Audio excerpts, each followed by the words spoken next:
Welcome back, guys.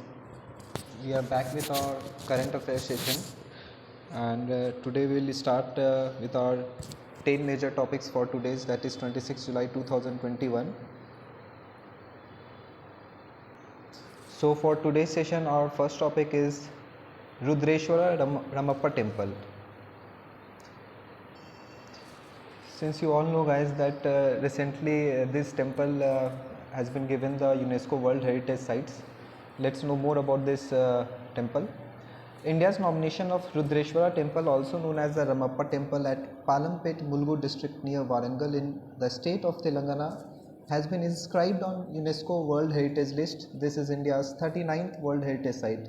तो so guys आप देख सकते हो यहाँ पे कि रुद्रेश्वरा टेम्पल जो कि मुलुगु डिस्ट्रिक्ट नियर वारंगल जो कि तेलंगाना राज्य में है, और ये यूनेस्को वर्ल्ड हेरिटेज साइट में इसको इंक्लूड किया गया है। और ये इंडिया का, ये जो इसको इंक्लूड करने के बाद ये जो इंडिया का जो वर्ल्ड हेरिटेज साइट का जो नंबर है वो अब 39 हो गया है। The decision was taken at the 44th session of the world heritage committee of UNESCO today. और इस डिसीज़न को, रामप्पा टेम्पल को इंक्लूड करने का यूनेस्को वर्ल्ड हेरिटेज साइट में, ये decision 44th session world heritage committee जो कि यूनेस्को की कमेटी है उसमें ये लिया गया है। Ramappa temple, a 13th century engineering marble, is named after its architect Ramappa. देखिए, इस रमप्पा टेम्पल जो कि 13वीं सदी का टेम्पल है और इसका जो नाम पड़ा है, इसके जो चीफ आर्किटेक्ट है रमप्पा, उनके नाम से पड़ा है। The Rudreshwara temple was constructed in 1213 AD during the reign of the Kakatiya Empire by Richard Rudra, a general of Kakatiya king Ganpati Deva. The presiding deity here is Ramalingeshwara Swami. तो guys आप लोग देख सकते हो कि जो Rudreshwara temple है वो 1213 ईस्वी में इसे बनाया गया था during the rule of Ganpati देवा। और उस समय यहाँ पे जो राजा थे वो गणपति देवा, उनके जो जनरल थे, जो चीफ मोस्ट जनरल थे, वो रिचाल रुद्र थे, और उन्हीं के रीन में ये रुद्रेश्वरा टेम्पल को बनाया गया था। जो यहाँ पे भगवान जिनकी मूर्ति है वो रामालिंगेश्वरा स्वामी की मूर्ति है। Moving further, the temple complexes of Kakatiya have a distinctive style, technology and decoration exhibiting the influence of the Kakatiyan sculpture. तो आप देख सकते हैं कि ये जो टेम्पल का कॉम्प्लेक्स है ये काकतिया के स्कल्पटिंग इन्फ्लुएंस को काफ़ी दर्शा रहा है, और इनके जो स्टाइल, टेक्नोलॉजी और जो डेकोरेशन है वो काकतिया के काफ़ी इन्फ्लुएंस, काकतिया स्कल्पचर के काफ़ी इन्फ्लुएंस इस टेम्पल के आर्किटेक्ट में प्रभाव दिख रहा है। The foundation is build with the sandbox technique, the flooring is granite and the pillars basalt. The lower part of the temple is red sandstone, while the white gopuram is built with light bricks that reportedly float on water. तो सो guys आप देख सकते हो कि जो temple का जो foundation है वो सैंडबॉक्स टेक्निक में बनाया गया है। देखिए, सैंडबॉक्स टेक्निक क्या होता है? सैंडबॉक्स टेक्निक सबसे पहले काकतिया रूलर्स ने स्टार्ट किया था। ये काफ़ी फाउंडेशन के लिए एक फिजिबल टेक्निक है, क्योंकि जितने भी हमारे वेव्स और शॉक्स जनरेट होते हैं अर्थ के, ये सैंडबॉक्स टेक्निक के तहत ये एब्जॉर्व कर लेता है। देखिए, सैंडबॉक्स टेक्निक में होता क्या है कि सैंड में जब आप वाटर ऑब्जॉर्व कर देंगे और उससे जो आप फाउंडेशन, जो आप पिट डक करेंगे जहाँ पे फाउंडेशन आपको ले करना है, उस पार्ट को आप सैंड में मिक्स विथ वाटर से भरेंगे ना, तो ये जो शॉक एब्जॉर्बिंग जो उनका मैकेनिज्म होता है वो काफ़ी इन्हांस हो जाता है। इस वजह से वो काफ़ी मजबूती इस टेम्पल के फाउंडेशनल स्ट्रक्चर को प्राप्त होता है। तो देख लेते हैं, the foundation is built with the sandbox technique, the flooring is granite and the pillars basalt. तो आप देख सकते हैं कि जो फाउंडेशन दिया गया है सैंडबॉक्स टेक्निक को यूज़ किया गया है, जो इसकी फ्लोरिंग की गई है ग्रेनाइट पे यूज़ की गई है, और पिलर्स जो इसके हैं वो बसाल्ट। देखिए, basalt rock, Deccan plateau, as you all know that is made up of basalt rock. The lower part of the temple is red sandstone, while the white gopuram is built with light bricks that reportedly float on water. जो temple का lower part है वो red stand use किया गया है, और जो temple का मेन एंट्रेंस गेट पे गोपुरम जो है वो कुछ लाइट ब्रिक्स को यूज़ किया गया, ऐसे लाइट ब्रिक्स जो कि वाटर में भी फ्लोट करते हैं। So guys, moving to our next topic. और next topic is Sohra. Shohra, the Union Home Minister Shri Amit Shah in his Meghalaya visit launched the Green Shohra afforestation campaign at Shohra Cherrapunji. He also inaugurated the Greater Shohra Water Supply Scheme. तो आप देख सकते हो guys यहाँ पे कि अभी अमित शाह अपने जो मेघालय टूर पे है, और इस टूर पे उन्होंने शोहरा एफॉरेस्टेशन कैंपेन को लॉन्च किया है।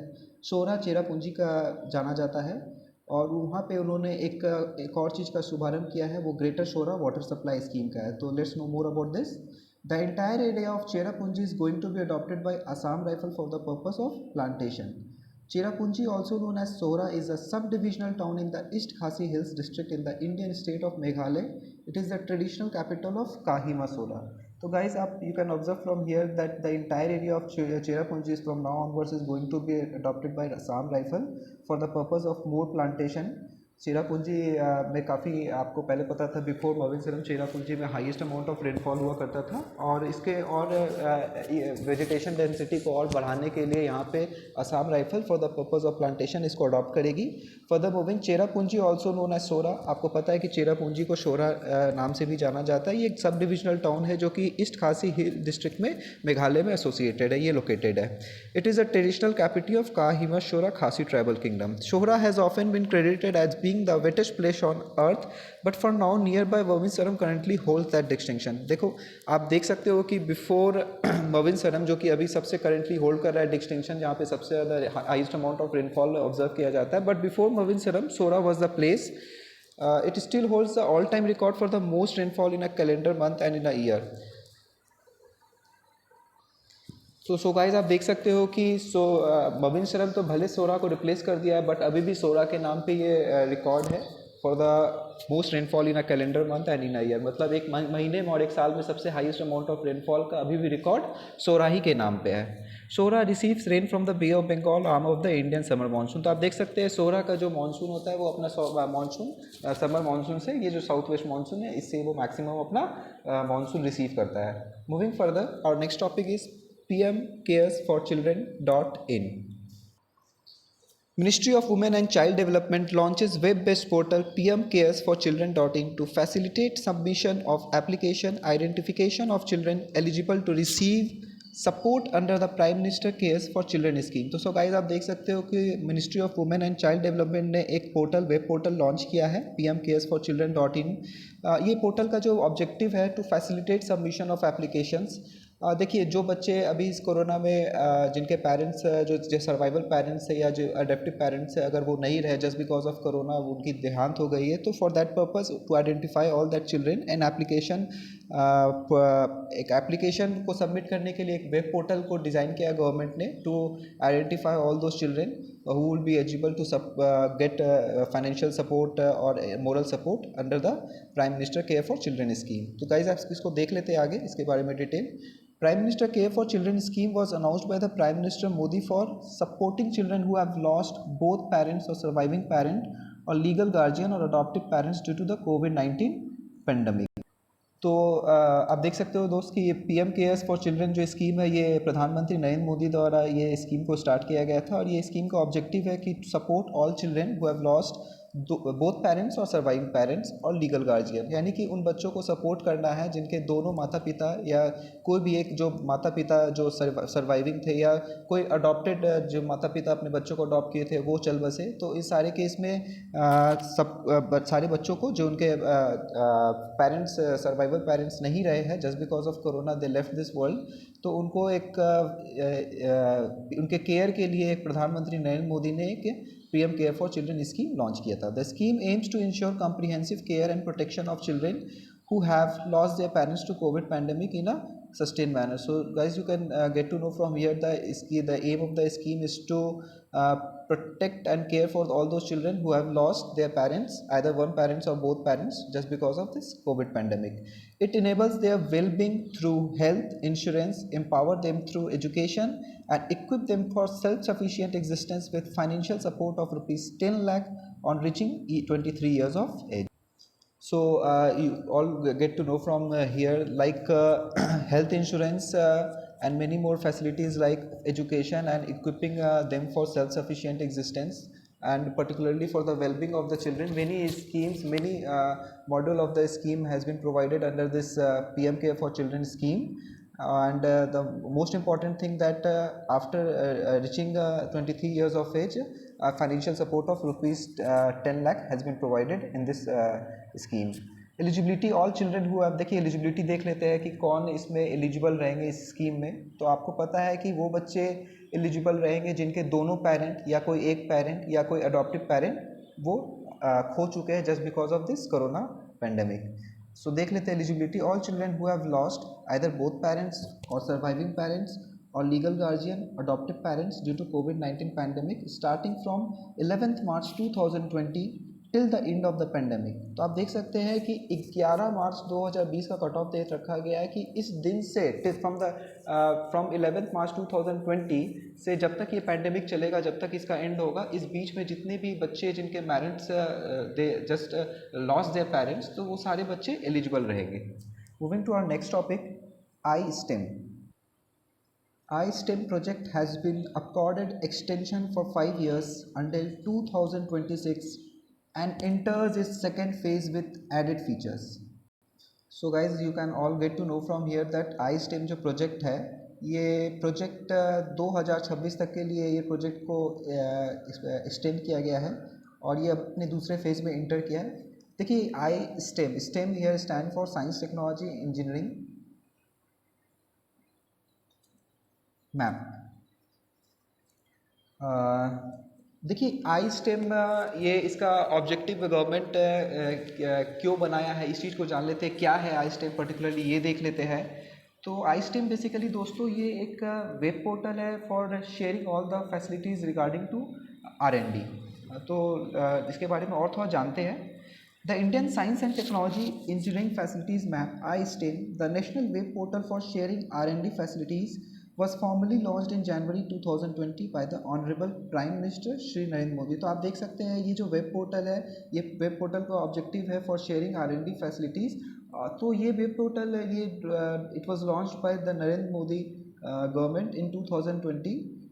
iSTEM is an initiative of Office of the Principal Scientific Advisor to the Government of India under the aegis of Prime Minister Science Technology and Innovation Advisory Council PMSTIAC mission. तो आप देख सकते हैं ये जो आई stem है ये किस का इनिशिएटिव है, ये office of principal scientific adviser to government of India, इसका इनिशिएटिव है। और ये जो प्रिंसिपल साइंटिफिक एडवाइज़र है ये किसके एजिस में है, कि prime minister science technology innovation advisory council, इनके under the aegis of PMSTIAC है।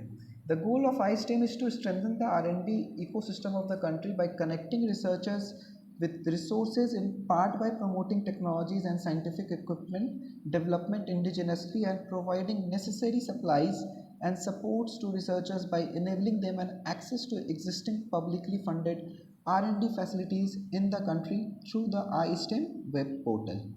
तो आप देख सकते हैं दोस्तों कि iSTEM ये जो गवर्नमेंट ने स्टार्ट किया है, इसका गोल क्या है। तो इसका गोल है कि जो R&D इकोसिस्टम है कंट्री में उसको और स्ट्रेंथन करना है। तो इसको स्ट्रेंथन कैसे करना है, तो जितने भी रिसर्चर्स हैं उन पे रिसोर्सेज से उनको फुलफ़िल किया जाए, आइदर इस टेक्नोलॉजिकल रिसोर्सेज और साइंटिफिक रिसोर्सेज, जितने भी इंडिजिनसली जितने बिल्ट रिसोर्सेज हैं इनसे सारे रिसर्चर्स को इक्विप किया जाए। तो ये इसका गोल है iSTEM का। Under phase 2 the portal will host indigenous technology products listed through a digital catalog. The portal will also provide a platform for the various city knowledge and innovation clusters। तो आप देख सकते हो ये फेज़ 2 में government जितने भी indigenously जितने भी हमारे भारत देश में बने हुए टेक्नोलॉजी प्रोडक्ट है उनका एक डिजिटल कैटलॉग ये होस्ट करेगा। Moving to our next topic is agriculture exports.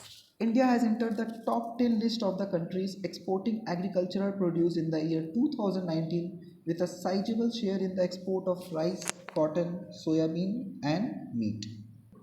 So guys, it suggests us that India has now entered the top 10 list of the countries with the maximum of its exporting capacity of agricultural produce. तो भारत देश हमारा top 10 list में आ गया, जिसने 2019 में sizeable share रहा है जिसका राइस, कॉटन, सोयाबीन और मीट के एक्सपोर्टिंग में। देख लेते हैं इसको।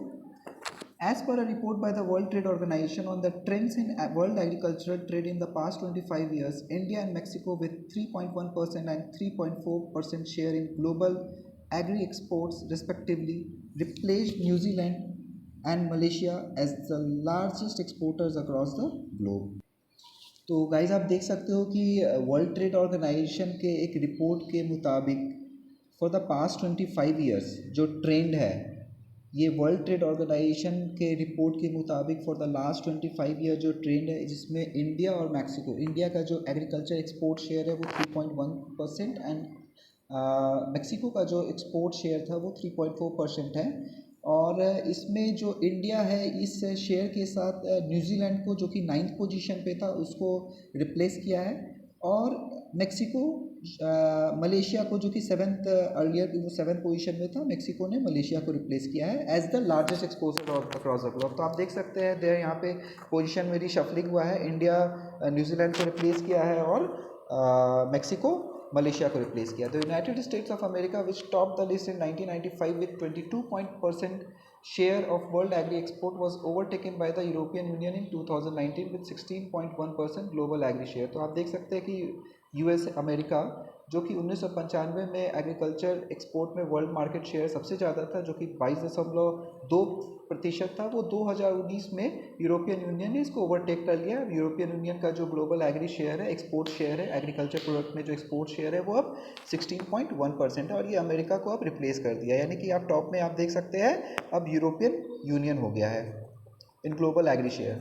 Moving further, notably the top exporting nation of rice in 1995 were Thailand with 38%, India 26% and the US 19%.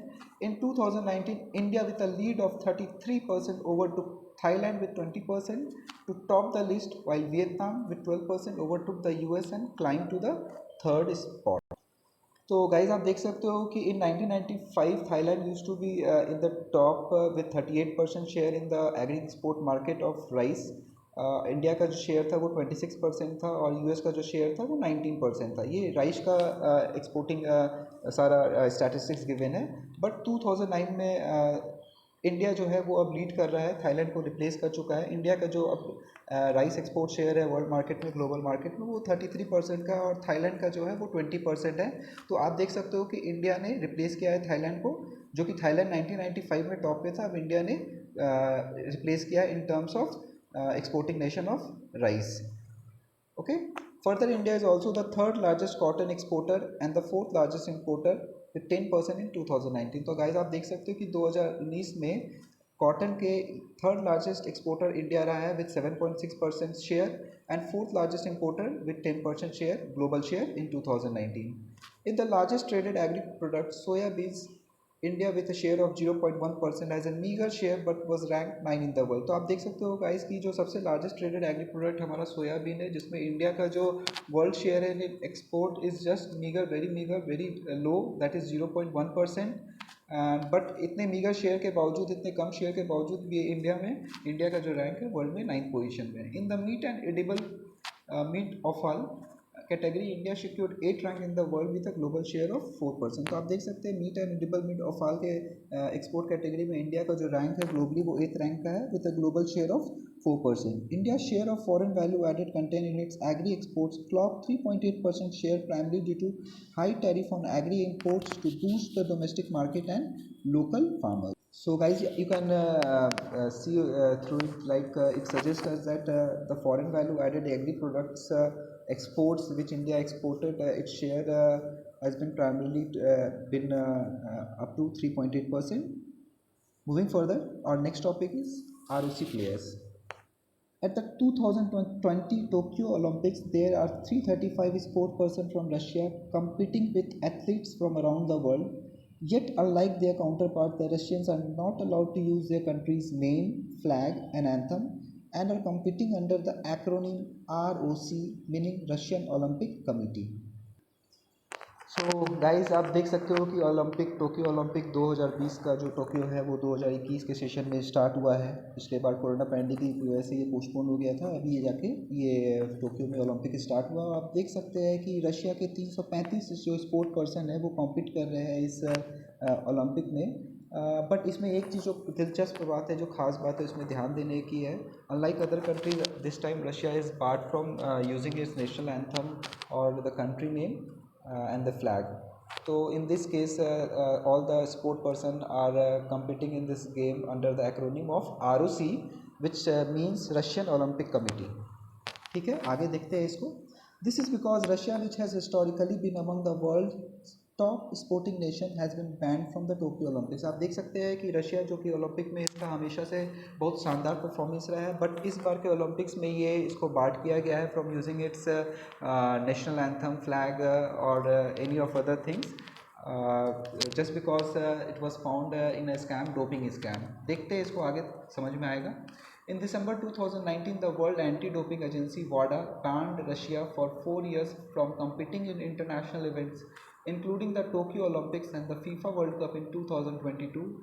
The ban was enacted after new revelations came up about a doping program that Russia had been accused of. तो guys आप देख सकते हो कि दिसंबर 2019 में वाडा जो कि world anti doping agency है, जो कि स्पोर्ट्स में जो इतने भी डोप होते हैं, जो नशीली दवा का जो स्पोर्ट पर्सन यूज़ करते हैं, इनको इनके अगेंस्ट में ये एक प्रोटेक्शन और एक अवेयरनेस ड्राइव क्रिएट करता है। और ये वाडा जो doping agency, anti doping agency है, ये वर्ल्ड की जो एंटी डोपिंग एजेंसी है, ये रशिया को उसने 4 साल के लिए बैन किया था कि कोई भी इंटरनेशनल इवेंट होंगे, sports events like Tokyo Olympics and FIFA world cup, and Russia will be banned from participating under its anthem, name or using any of its flag। यानी कि रशिया कंट्री को ban कर दिया गया है। The ban was enacted after new revelation came up about a doping program. और ये ban को जो इन्फोर्स किया गया है, ये कारण क्या था इन्फोर्स करने का? क्योंकि रशिया को पाया गया था इन्वॉल्व था एक डोपिंग प्रोग्राम में, एक डोपिंग स्कैम में।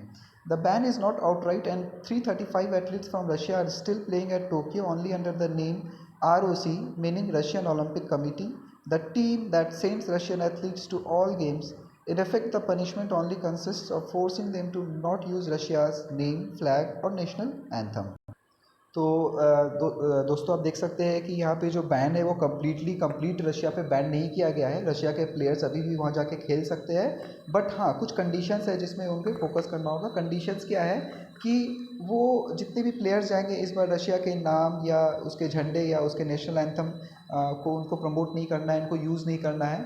और ये जो टीम है ये ROC, that is Russian Olympic committee, जो एक कमेटी है, रशिया की कमेटी है जो कि ये टीम को भेजती है ओलंपिक में, जितने भी एथलीट्स हैं उनको सारे भेजती है अदर्स इंटरनेशनल गेम्स में।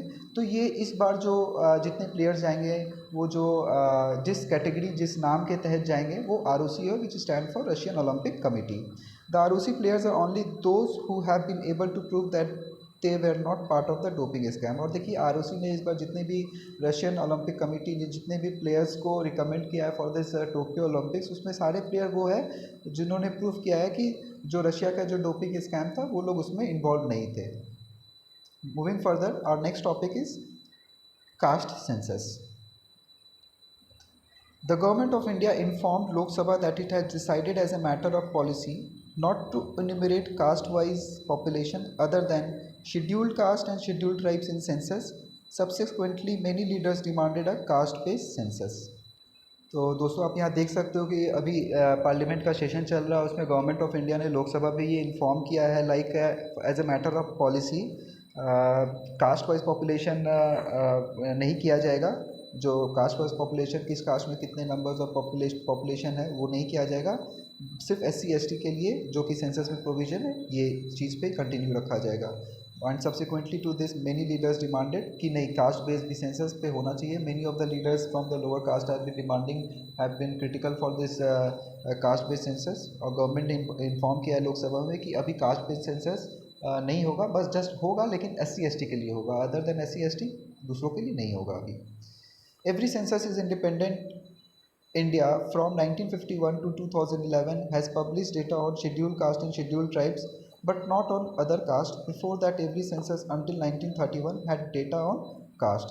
तो गाइज आप देख सकते हो कि after India's independence from 1951 till 2011 census में हर बार आपको SC ST के पॉपुलेशन इन्फॉर्मेशन का डेटा लिस्ट आपको मिलेगा, बट दूसरे कास्ट का नहीं मिलेगा। बट बिफोर इंडिपेंडेंस 1931 तक के सेंसस में जो सारे डेटा का, जो सारे कास्ट का जो डेटा था वो प्रोवाइडेड रहता था। लेकिन 1931 के बाद फिर ये डिसबैंड कर दिया गया। However in 1941 caste based data was collected but not published. देखिए आपने अभी देखा कि 1931 तक कास्ट बेस्ड सेंसस डेटा को प्रोवाइड किया जाता था। 1941 में भी कास्ट बेस्ड सेंसस में हम लोगों ने डेटा कलेक्ट किया था, but that data was not published. In the absence of such a census, there is no proper estimate for the population of OBCs, various group within the OBCs and others. और आपको पता है since there is no provision for enumeration of caste-based census other than SC and ST, so there is no proper estimate of how much population are there in OBCs or other groups. The Mandal Commission estimated the OBC population at 52%. Some other estimates have been based on National Sample Survey data. Mandal commission के report के मुताबिक OBC का जो population है वो 52% पाया गया है. Demand for a caste census usually come from among those belonging to other backward classes and other deprived section, while sections from the upper caste oppose this idea. देखिए ये जो कास्ट सेंसस पॉपुलेशन इन्फॉर्मेशन का जो demand है ये mostly from the lower cast leader से ही drive हो रहा है, but this demand has been opposed from the upper caste leaders. Moving further, socio-economic caste census. The UPA government decided to go for a full-fledged socio-economic caste census, which was conducted by the Ministry of Rural Development in rural areas and the Ministry of Housing and Urban Poverty Alleviation in urban areas. So, socio-economic caste census, let's go through it. The UPA government decided to go for a full-fledged socio-economic caste census, which was conducted by the Ministry of Rural Development in rural areas and the Ministry of Housing and Urban Poverty Alleviation in urban areas. तो यहाँ पे UPA government ने decide किया था कि सामाजिक और आर्थिक आधार पर जनगणना किया जाए, और ये जो कंडक्ट किया गया था ये ministry of rural development rural क्षेत्रों में रूरल डेवलपमेंट मिनिस्ट्री द्वारा किया गया था, और अर्बन क्षेत्रों में ministry of housing and urban affairs ministry द्वारा किया गया था. The socio economic caste census data excluding caste data was finalised and published by the two ministries in 2016. देखिए सोशियो इकोनॉमिक कास्ट सेंसस जो कंडक्ट किया गया था उसमें जो कास्ट डेटा था उसको एक्सक्लूड करके बाकी जो डेटा था वो दोनों मंत्रालय ने पब्लिश किया था 2016 में. The raw caste data was handed over to the ministry of social justice and empowerment, which formed an expert group under former Niti Aayog Vice Chairperson Arvind Pangaria for classification and categorization of data. और देखिए since जो दोनों ministry थी rural development और ministry of housing and urban affairs, इन्होंने cast data को exclude किया गया था कर दिया था अपने सोशियो इकोनॉमिक कास्ट सेंसस के पब्लिकेशन में. तो वो जो कास्ट डेटा था वो क्या किए थे, वो डेटा वो सारा ministry of social justice and empowerment को हैंड ओवर किए थे, और वो जो मिनिस्ट्री ऑफ सोशल जस्टिस और एम्पावरमेंट थी इन्होंने एक कमेटी बनाई थी under the under the chairmanship of NITI Aayog vice chairperson Arvind Panagariya. और इस कमेटी का रिपोर्ट जो है it is not yet clear whether it submitted this report or not. This part is not yet clear. Moving further, और next topic is central bank digital currency. Reserve Bank of India is planning to launch central bank digital currency in the near future. तो आप देख सकते हैं Reserve Bank of India अभी plan कर रही है कि एक डिजिटल करेंसी लॉन्च किया जाए. तो so related to this some important topics are there, we should go through it. RBI is currently working towards a phase implementation strategy and examining use cases which could be implemented with little or no disruption. Conducting pilots in wholesale and retail segments may be a possibility in near future. High-level inter-ministerial committee constituted by Ministry of Finance in November 2017 to examine the policy and legal framework for regulation of virtual currencies had recommended the introduction of CBDC. So guys, you can all look into it, like RBI is currently working in a phased manner for implementing this central bank digital currency, and for this RBI has conducted pilot projects in wholesale and retail segments so that RBI can bring this digital currency in the near future. Moving to our next topic, further ministry of finance ने एक high level inter ministerial committee भी constitute किया था to examine the policy and legal framework for recommending the introduction of central digital currency. Moving further to our next topic is PDS 70. Scientists for the first time have spotted a moon forming region around a planet beyond our solar system, a Jupiter-like world surrounded by a disk of gas and dust massive enough that it could spawn 3 moons the size of one orbiting Earth. So guys, आप लोग देख सकते हैं कि scientists have spotted for the first time a moon beyond our solar system. This moon which has been spotted by the scientist is in a region around a planet that is located beyond our solar system. So basically this means that कोई exoplanet means those planet located outside our solar system, उसके बाहर जो planet है उसका जो अपना moon है उसको सैटेलाइट ने साइंटिस्ट ने स्पॉट किया है. इसके बारे में डिटेल देख लेते हैं. The researchers use the ALMA observatory in Chile's Atacama district to detect the disk of swirling material accumulating around one of two newborn planets seen orbiting a young star called PDS 70 located 370 light years from Earth. So guys, you can all observe from this like researcher have used the Elmo observatory which is located in Chile's Atacama district, and through this observatory the scientists have spotted the moon around the planet which is beyond our solar system, and this planet which is a newborn planet is basically seen orbiting a young star, and this young star is basically is PDS 70 which is located at 370 light years from Earth. A light year is the distance light travels in a year about 9.5 trillion kilometre. देखिए light year का ये definition है कि distance travel by light in a year. तो ये जो light है एक साल में कितना डिस्टेंस ट्रैवल करता है, that is something around 9.5 trillion kilometre. More than 4,400 planets have been discovered outside our solar system called exoplanets. No circumplanetary disk had been found until now because all the known exoplanets resided in mature, fully developed solar system except the two infant gas planets orbiting PDS 70. So guys, आप देख सकते हैं कि till date scientists have discovered something around 4,400 planets. 4400 like 4,400 planet scientists have till date have discovered exoplanet basically, and I've already told you the definition of exoplanet, that is those planets which are located outside our solar system.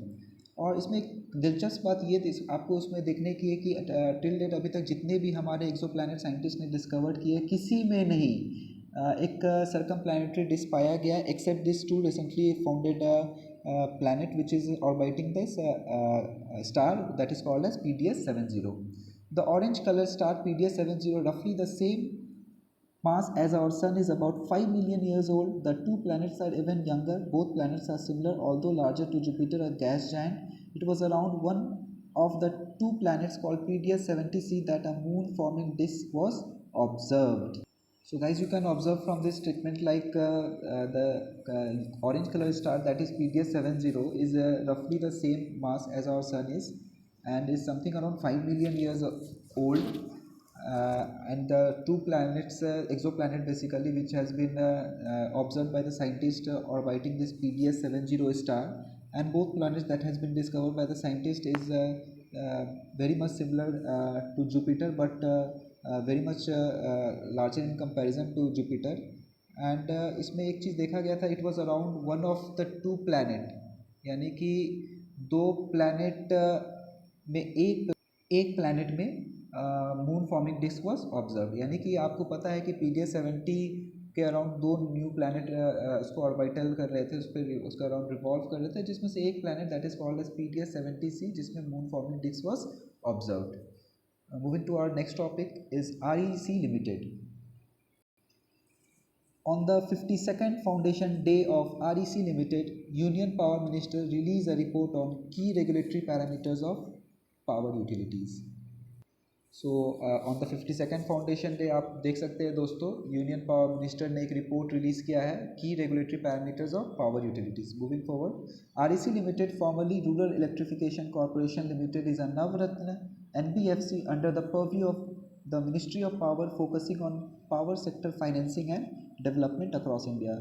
तो REC limited है जो कि formally जाना जाता था rural electrification corporation limited से, और ये एक नवरत्न NBFC कंपनी है. NBFC आप समझ रहे होंगे, नॉन बैंकिंग फाइनेंशियल कंपनीज है, जो कि मिनिस्ट्री ऑफ पावर के पर्व्यू में स्कोप के अंदर आता है. और इसका जो ऑब्जेक्टिव है ये पावर सेक्टर में फाइनेंस करना है. Since it is an NBFC, तो इसका जो ऑब्जेक्टिव और जो फोकस है, जो इसका फोकस है वो पावर सेक्टर में फाइनेंस करना है और पावर सेक्टर में डेवलपमेंट करना है पूरे भारत में. Established in 1969, it provides financial assistance to state electricity board, state government, central state power utilities, independent power producer, rural electric cooperative, and private sector utilities. So since guys you have all are aware of it that REC is basically an NBFC, so its focus and its objective is basically to provide financial assistance to all the state electricity boards and other stakeholders who are in the power segment. Its business activities involve financing projects in the complete power sector value chain. Different type of projects include generation, transmission, distribution projects and renewable energy projects. तो इसकी जो business activity है वो basically financing है. Financing में power generation के entire value chain में जितने भी प्रोपोनेंट है सब में इनका फाइनेंसिंग सेगमेंट आता है, ताकि कोई अगर पावर जनरेटर है उसमें भी फाइनेंसिंग है, कोई अगर ट्रांसमिशन है उसमें भी फाइनेंसिंग है, कोई अगर डिस्ट्रीब्यूशन है उसमें भी फाइनेंसिंग है, एवरीथिंग आइदर वो रिन्यूएबल है, फॉसिल है, सारे जो पावर सेक्टर रेंज में आएंगे सब में ही इसका फाइनेंसिंग का प्रोविजन है। And this REC limited headquarter is located in Delhi. Moving further, so guys यहाँ पे हमारा आज का 10 टॉपिक कंप्लीट हो गया, 10 महत्वपूर्ण टॉपिक। आप बताइएगा कमेंट सेक्शन में आपको हमारा ये इंडेवर, ये हमारा मैन्यूवर कैसा लगा। और कोशिश कीजिए ज़्यादा से ज़्यादा इस चैनल को सब्सक्राइब कीजिए, लाइक कीजिए, वीडियो को शेयर कीजिए अपने दोस्तों के बीच में, इस चीज़ को जाके